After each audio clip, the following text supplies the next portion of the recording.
Бүгінгі видеода мен қазақ хандығын құрдымға кетірген зиянды билік пен заңдарды айтатын боламын. Достар, YouTube талаптарының қаталдығына байланысты мен бұл жақта кейбір ақпараттарды айта алмаймын. Қазақтардың жауларына жасаған қатыгез әрекеттері секілді тарихи оқиғаларда мен Telegram каналыма жариялаймын. Қазақ хандығында біздің ежелгі аталарымыз сақ, сармат, ғұндардың дәстүрі мен әскериленген жүйеге негізделген, билік басында тек ер мінезді батыр адамдар ғана отыруға құқылы мемлекет болды.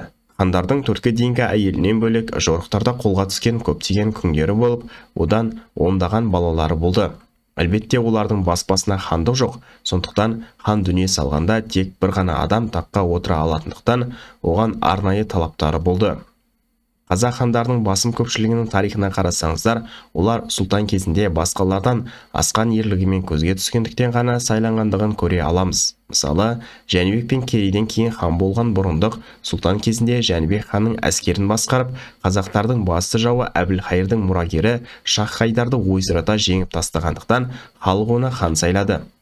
Қасым хан да сұлтан кезінде Мұхаммед Шайбан ханның қазақ жеріне бағытталған шабуылын тас-талқан етіп жеңуіне байланысты таққа отырды. Тәуекел 1582 жылы Ташкент билеушісі Баба Сұлтанның басын алып хан болды. Есім Сұлтан кезінде Бұхар хандығына жойқын соққы беріп, ерлігімен көзге түсті. Айта берсе көп, қысқаша айтқанда қазақ тағында тек үздіктердің үздігі ғана отырып, нәтижесінде хандық аумағы кеңейіп, елдің берекесі артты.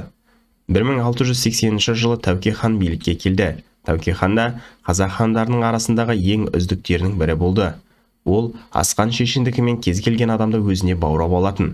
Қырғыздар мен қарақалпақтарды да өз ықпалына алып қуатты мемлекет құра білді. Тәуке хан елдің одан әрі ынтымағы мен бірлігін арттыруды көздеп, жеті жарғы заң жобасын қабылдады. Жеті жарғыда билік жүйесіне, яғни хан сайлауда үлкен өзгеріс енгізілді.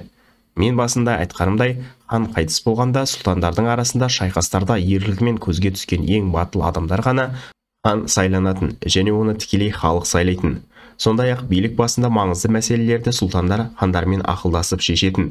Ендігі кезекте жеті жарғы бойынша сұлтандардың билігі шектеліп, билердің ықпалы артты және хандарды халық емес билер сайлайтын болды. Тәуке хан өте шешен адам болып, халықты бір орталыққа жинай білгендіктен, егер билікте мен секілді сөзі өткір адамдар отырса, ел айрандай ұйып бірлікте болады деп күткен болатын. Бірақ билер билікке келе салысымен бірінші кезекте өз мүддесін ойлай бастады.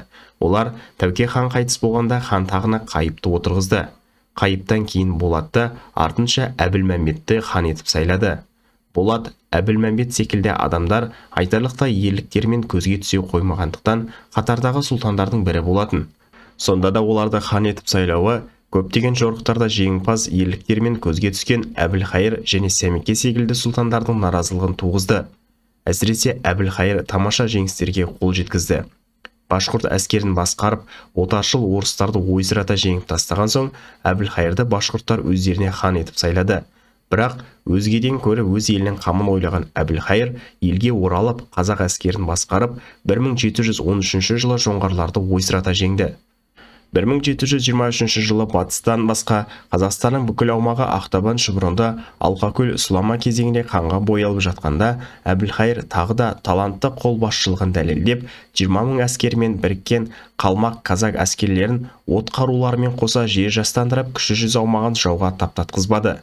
1726 жылы Ордабасы тауында қазақ басшылары бас қосып, Әбілхайырдан артық талантты қолбасшы жоқ екендігін мойындай отырып, оны бүкіл қазақ әскерінің бас қолбасшысы етіп сайлады.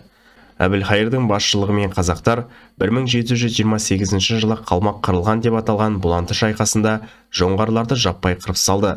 Әбілхайыр одан ары жеңісті жорығын жалғастырып, 1730 жылы жоңғарларды аңыратып қырып салуына байланысты Аңырақай шайқасында қазақтардың толық жеңісімен аяқталды. Енді хан болып өзінің жағдайын түзетуге ниетті болған Әбілхайырды билер тағы да хан болу мүмкіндігін шектеп тастады. Ақыр соңында қазақ жерін қорғауда ешбір ханнан кем түспеген қазақтың біртуар ұлы Әбілхайыр жаудың қолынан емес, Барақ деген өшіккен сұлтанның қапыда жасаған шабуылынан қаза тапты. Әбілхайырдан кейін қазақ тағына отыруға лайықты Абылайдың өзі 6000 әскермен Қытай Манжурдың 40 000 әскерін Шүшіт қырылған шайқасына жаппай қырып салса да, қырғыздарды бірнеше шайқастарда толық күйретіп, қалмақтарды шаңды жорықта тас-талқан етіп жеңсе де, тек 60 жасына келген шағында ғана хан болып сайланды. Қорытындылап айтқанда, Тәуке ханның басты қателігі сұлтандардың билігін шектеп, билердің ықпалын арттыру болды. Билер ел ішінде көптеген даулы мәселелерді шешіп, көп пайда алып келсе де, сыртқы саясатта орасан зор зиян алып келді. Олар өздерінің жайлы жағдайын өзгерткісі келмей, таққа әлсіз хандарды сайлап, шынайы билікті өз қолдарына алды. Соның нәтижесінде сұлтандардың наразылығы артып, олар өз әскерін алып жан-жаққа шашырап бөлініп кетті.